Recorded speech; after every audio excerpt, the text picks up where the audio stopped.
Les animaux de compagnie peuvent aussi souffrir d'otite. Avant de commencer à parler de cette maladie, je vous propose de regarder à quoi ressemble une oreille normale.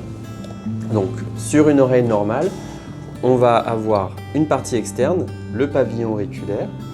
On va reconnaître la partie externe du conduit auriculaire, donc ce qu'on appelle l'oreille externe.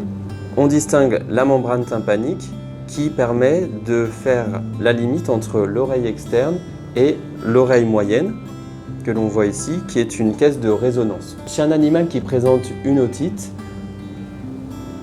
on va pouvoir avoir des atteintes à différents niveaux.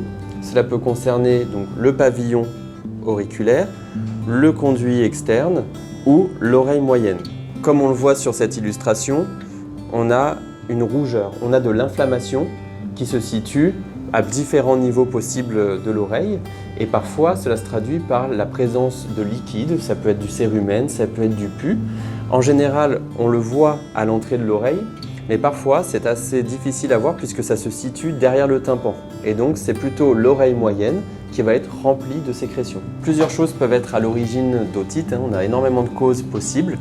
Déjà à savoir que si votre animal présente une otite située sur une seule oreille d'apparition aiguë, il faut tout de suite penser à la présence d'un corps étranger. Ensuite, en cas d'otite inflammatoire bilatérale, donc de rougeur sur les deux oreilles, il faut penser par exemple à la dermatite atopique, c'est l'équivalent de l'eczéma chez l'homme, qui est souvent associé à la présence d'otite.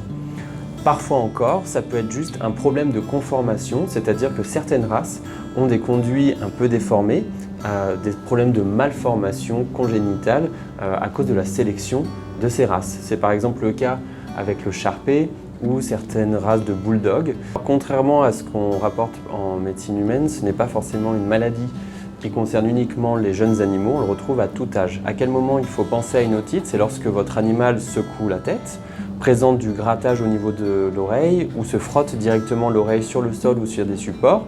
Parfois, vous allez juste sentir une mauvaise odeur ou la présence de liquide à l'entrée de l'oreille, de croûte. Le traitement de l'otite passe par l'identification de la cause, bien entendu. Donc si c'est un corps étranger, il faut retirer le corps étranger. Si c'est purement inflammatoire, il faut aller lutter contre cette inflammation et comprendre pourquoi est-ce qu'elle est présente. En général, les otites répondent bien au traitement que l'on met en place, mais cela nécessite d'être contrôlé. Dans certains cas, on est sur des formes un petit peu plus graves qui répondront moins bien au traitement. Et si on arrête le traitement trop tôt, on risque d'avoir des récidives, une aggravation et parfois même des lésions irréversibles. Donc les otites sont à prendre au sérieux. Ce n'est pas forcément quelque chose de grave, mais ça nécessite vraiment un contrôle et un suivi pour votre animal.